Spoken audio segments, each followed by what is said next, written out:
Hello, Ken Spriggs here. And a couple of great things going on. First of all, I'd like to thank all my subscribers. I just went over 1,000 subscribers on my channel. So thank you very much to everyone who is subscribed to me and watching my videos. Definitely stay tuned. A lot of exciting things coming down the pike here, including this video right here. And what I'm doing is I have now started a new chapter in my model building hobby of beginning to do some 3D printing. So I got my first 3D printer today. It's called the Elegoo Mars, and I got it on Amazon for $229, so a fantastic deal. I'll go over that a little bit more and show you some more details about it. It's a resin printer. And I did some research on YouTube and looked around at the different ones available. And everything just pointed to this one as being the best option, certainly money-wise and for the quality. Because I didn't want to drop, $1,000 on a printer right now until I kind of get used to it. So so let's go ahead and take a look at that printer, and I will show you my first print. All right, and here is my very first 3D printer. It is a 3D resin printer that I just got today from Amazon. And the brand is called Elegoo Mars. And it was $229. And now it didn't include any resin with it, so I got some resin as well. And they sell their own, but you don't have to get theirs particularly. I got some translucent, and I got some blue, and they're 500 milliliters each. These were about, I think, $17.99 a bottle, which isn't really that bad. And I don't foresee the way that I'm going to use this and the prints I'm going to make. I'm not going to go through this that quickly because I'm not producing any kind of product that I want to sell or anything like that. Who knows, maybe down the road, but not at this point. But several really good selling points on the Elegoo Mars. I had looked around at several, like the Anycubic or Anycubic Photon or the Photon S, the EPAX, and just kind of compared some of them. I definitely wanted to go with the resin printer versus the standard filament ones because of the great detail that you can get. The child that I'm working on, this is a 3D resin printed figure, not from me. The company I got it from did 3D printing, and the detail is just phenomenal. Like that blanket there and the detail in it is just amazing. So definitely an awesome version of this. Very little print lines. You can get a really nice smooth print and some really awesome details. So so let's start with some of the drawbacks. One of the drawbacks is that the size of the print is only contained within this little part right here. And I'll show that here in a moment when I take the lid off. So you are a little bit limited, but again, I'm not that worried about it. If I do print any figures, I could do parts of them and they could be cut into pieces, which they usually are anyway. So I'm not really that worried about the size of it. There are bigger ones, but they're a lot more expensive. I also, as far as what some people might consider as a negative thing, which I'm not that concerned about, one of them is that the switch, I'm not going to turn it around, but the switch and the flash drive are on the back of it. So it's a little inconvenient. Was not a big selling point to me, a big problem at all. I'm not worried about it. This isn't going to be permanently put up against the wall or anything that I should have to worry about it. A few people also complained a bit about the sound of the fan, which I'll turn on here in a moment and show you, but I don't think it's a problem at all. It's very quiet, actually. Now, as far as the great selling points, the cost of it, obviously, it was $229. That's fantastic. Some of the other ones, like the EPAX, which is a nicer one, but it's really hard to find anywhere. Amazon doesn't sell it, and I don't understand that, but the Anycubic is about the similar price. The Photon S version of that is higher. It's in the $400 range. And the only difference I can tell from it is that it has a double rail to move the plate up and down, what they call the Z-axis, which is supposed to give it more stability. But I haven't heard anybody complain about this not being stable as far as it printing. So I don't think that's a problem. Another thing which I didn't realize until I started looking up some things on it is that one of the big complaints, not a complaint, but one of the concerns with the Anycubic is that there's a vent for the fan on the back that's venting out the resin fumes, and it tends to, stink up the room that you have it in. So they actually have an attachment you can print, which is kind of clever. You print and you can replace it on the back and run a hose out like you would a dryer and vent it outside the building. So I was a bit concerned. So I was looking around for one for this, and I even Googled it. And I was very interested to find out that this one does not vent from this chamber. This chamber is, for all intents and purposes, sealed. This is one piece, which I really like. There's no doors in it. It just goes down on top. But there is no connection from inside of here down into the area down here where the fan is. Fan's underneath. The fan on this one is solely to cool the UV apparatus at the bottom, and that's it. It is not venting out resin fumes. I don't know why it would need to. I don't know why the Anycubic does that, but apparently it does, and so it needs to have that vented. From what I've read, and I'll be able to tell you once I do it, you can smell the resin. I've taken the lid off, and it smells like resin. I've used resin before, but once you put it in here and you put the lid on it, the fumes are not then evaporating or coming off of it, and you're not really going to smell it. So hopefully that's the case, and that's not going to be a big problem when I won't have to isolate it anywhere. So, all right. So, but I definitely love the design of it. I love the cost. I really have not heard any really negative views on the print quality of it or the reliance of it. So, so I'm very excited to get using it. So let's go ahead and take the lid off, and we'll take a look inside. All right, and here's the interior with the lid off of it. Pretty straightforward mechanism.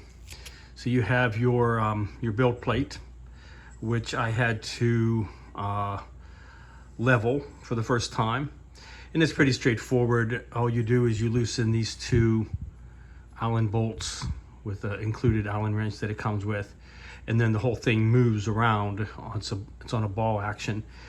You put a piece of paper down on the screen to protect it. You have the reservoir removed, as I have here. You lower it all the way down, and it will come down and lay flat. And then you make sure it's centered, and then you tighten both of those up again, and then it's leveled where it needs to be. And it's only the bare thickness of a piece of paper that all it needs, as far as not making contact with this plate here. So that's all set. And then you just take this knob off and remove it when you need to clean it, when you're done with the print, and take the print off and that sort of thing. And then you have the, I don't want to touch the clear part. I cleaned it off with a microfiber cloth, but it's a nice solid aluminum reservoir with a clear part on the bottom, a little bit dusty there still. I did get a separate what's called non-FEP film for it. 3 of them actually I bought. They were about $25. I had some recommendations on some YouTube videos that it's more non-stick and more flexible, so it doesn't tend to cause failed prints, because the print pulls away from this and there's some issues by it sticking, and then it pulls off of the plate, that sort of thing. So so I'm going to give that a try. I haven't put it on yet, but I will once I have tested it. So you just slide that in there, and then you just tighten these thumb bolts down so it's nice and solid. And then it's ready to go ahead and have the resin poured into it, and then get it set up. So I do have an initial file that I made for it. I didn't make the actual item. I'll show you that once it's done, but I got it from a creator on Facebook, and he sent me the files, or I purchased the files off of him, and this is one of the pieces of the files. So I will go ahead and get this set up and do my first print, and hopefully everything goes well and we get a successful print. All right, and here is the printer turned on. And you can hear the fan going. It's really not that loud. If I get closer to it, obviously you're going to hear more of it, but it's not going to be a problem with it running and printing a file, because it takes several hours to print something. So I didn't want it to be really loud, and some of the reviews seem to suggest that maybe it's a really loud fan was a problem. Also, you really can't disable it while it's turned on. If you turn it on, the fan comes on. If you turn it off, it goes off. There might be some method in here, but I'm not going to worry about it. So all you do is you have your touch screen, click on print, and then I have there's a folder that has the Rook, which comes with it. And I'm covering up with my finger the one that I'm going to print because I want it to be a surprise. But the Rook there, as you can see, it's a test print. I'm not going to waste any resin on that because I don't really want to do that. I don't need a copy of the Rook. It's a cool little figure, and it's got a stairwell inside of it and some really cool detail, but I don't need to test it, and I'm not gonna waste it on that. If I have some failed prints or some issues, I'll take a look, but the one that I'm doing now is fairly small. It's probably about half that size, half of the resin that it's going to use, and it has a lot of solid supports on the bottom that should catch on pretty well and not really give me a failed print problem. So all right, but it should be all set to go. So let me go ahead and get some resin into the reservoir, and we'll go ahead and start my first print. All right, so I poured some resin into it. At first I was going to use this cup, but then it needs a lot more than this cup is going to hold. It seems fairly small. It's not going to use all of this resin for sure. I think it only told me it was only going to use like 12 milliliters or something. It's a pretty small amount, but it's got to have enough to work with. So they say about a third of the way up, and there's a line there. So I filled that up. So now what you do is you go into Tools, and your Manual, and then this button right here lowers the plate down.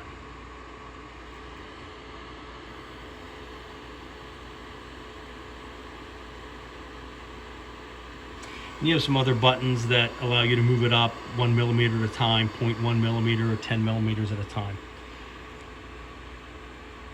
All right, so that's lowering down into the resin, and it will self-adjust itself once it hits the bottom. Of course, it's going to be covered in resin. There it goes, see? Okay. So it's got a layer of resin underneath it, between it and the clear plate. So basically how this works, and I haven't started it yet. I'll show you here in a second how you do it. It's pretty simple. Is now that the plate is in place and you have your resin, underneath this there is a display. It's very much like your cell phone display, except from what I understand, UV light can pass through it. So what happens is it will then darken out the spots that the UV light will not go through and allow a way for it to come through the spots where you want it to harden the resin. So what it does is it prints the very bottom layer, the part that's going to stick to the plate first, and then it works its way up to the very top of it, basically upside down. So when it comes out, it's going to be hanging upside down from that build plate. And what it does is it moves it up a bit, and then it comes down again, then it lets some resin go underneath, and it prints another layer, and then it goes up, prints another layer, goes up, prints another layer, and little by little it pulls each of the layers, it prints each of the layers, and the figure is pulled out of the resin. And when it's done, it's going to be covered in the liquid resin still, so I'll show you what you have to do with that once it's done. You just have to basically clean it off. So a little more work with this type of printer, but I think it's worth it for the product that you get. So we can get it started, because you don't have to have the lid on it for it to run. You just want to do that to keep in. Now, if I get close to it, it's a fairly strong plasticky resin smell, so it would be kind of annoying, but I don't really smell it otherwise. And when I have the lid on it, this isn't going to be a problem at all. It's not being vented by the vent. So I'm really happy about that. Really glad that this one does not vent out the resin smell, because there wouldn't be any reason to do so. I don't think there's any kind of problem with it building up fumes because it's hardening it. So I don't think that's going to be a problem. So, okay. So basically all you do is you go into your print, which I showed earlier. You pick your file, you press it, and you start it, and it starts going. I'm not going to show you that again because I want to wait till it's done and show you what I'm going to print. So let's go ahead and get that started, and I will see you in a few hours. All right, so my very first print was a success. Fantastic. So it's hard to see it right now, but it is the helmet for the Mandalorian. And I'll show you here in a few moments the what the actual full-size one would look like. I printed this at 50%, and I did a little bit of adjustment on it, which I'll show you here once I get it cleaned up. So, but I was very happy. I didn't hear any kind of popping or anything, so I wasn't quite sure if it was working. It took about 2.5 hours, and you really can't see, unfortunately. That's the only downside too, is the plate is down in there far enough that, especially with a figure this small, that you're not going to see it. And so I just had to wait and see. I might have just wasted 2.5 hours and it didn't work, but it did work. So very happy with that. Let me go ahead and take this off of here. And I have a bowl of some isopropyl alcohol, which I'll get it cleaned off on. And then we'll get it finished up and we'll take a look at my very first printing. All right, so I did clean it up. I just used a couple of disposable bowls with some isopropyl alcohol and some a little bit of soapy water to clean off the parts. Before I show you those, though, I want to show you some other accessories. The printer actually came with these two scrapers. They're pretty nice. Nice metal one, plastic one. It came with these very, very nice sprue cutters or side cutters from Xoron, which you can use to snip off the parts. It has this little bracket, which I guess what you do is stick it on the end of the bar when you're trying to drain off the resin from the build plate, and it hangs off of this and it's leaning down. I'll have to kind of play with that. And then I bought this separate. I think I showed it. It's a UV light. So all I do then is hold it over that for a couple minutes once they're done. And I can rig this up inside of a box in order to keep it there. I do highly recommend using protection like gloves. I was wearing gloves when doing this. Didn't want to get the resin all over my hands. And I'm also wearing a mask because this stuff does smell kind of badly when you're up close to it. And I have on a pair of protective eyeglasses, which are UV protected. So if, you know, I don't want to look into the UV light and injure my eyes in any way. So, okay, let me take all this off and we'll take a look at my first print.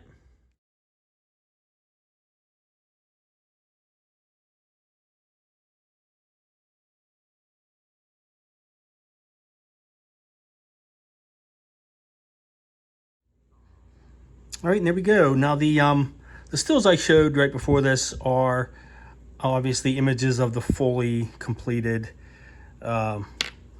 kit. I got this off of a gentleman named Carlos Martinez.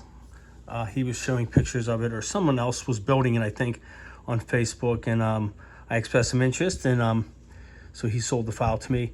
As far as I understand, I mean, I'm not certain. I believe he probably would sell them to other people as well. But fantastic sculpt, as you saw. Now, it's the actual full-size one is about a foot tall. So some of the parts, especially the base, would have been too large to print on this size printer. He's using a bigger resin printer that has a larger build plate. I think it's the, I can't remember now what he said it was, but the new Emax or something, I believe. But in any case, so I reduced this down 50%. And also this part was hollow or solid, most of it was, so I used the tools in the program that I use. It's called Chi2 Box. And I told it to hollow it out. And then there was a solid peg on the bottom, so I just put a hole there so that the resin could drain out. That was the main thing I wanted to do. I didn't want to waste the resin. I'll see if I can do that on the other parts as well. But I'll go ahead, I'm not going to do it at this moment, but I will print the other parts of this kit and build him up in a half scale. Probably make him about 6 inches tall. And it's pretty sweet. And then paint him up. But very, very nice detail. That turned out fantastically. Very excited. You really can't tell if your sculpt is working, if your print is working, because the build plate is down inside this thick reservoir here. So especially for something this small. So it took 2.5 hours. So I hadn't heard any pops or any noise or anything, so I was afraid it might have failed. But it looked like it was working. It actually shows on here each of the layers, and it numbers them. There were 500 and some layers, and it did one at a time, and the percentage and how long it would take. So that's pretty cool. It's a very informative screen. And it showed you the progress, and it even showed you a little image of what layer it was printing. So that was kind of cool as well. And every time it did a layer, it would pull up a little bit and go back down. And it was doing that throughout that whole process. So not terrible strong odors. There was a little bit of it. I would probably put this into another room while it was printing, just because I don't want to have the little bit of scent of the resin. It does have a pretty strong odor to it. That's why I wore the mask and other things while I was working with it without having this covered. So, but other than that, I mean, I really love this printer quite a lot. It's really, really excellent. Really easy to set up right out of the box. I was able to print something right away.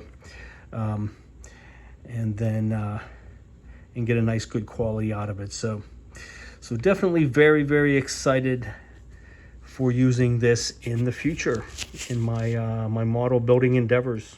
All right, so that's going to wrap up this video. I just wanted to kind of give you an idea of where I'm going in this direction with this printer. Mainly I'm going to use it a lot for creating different parts and different add-ons to the kits that I'm building.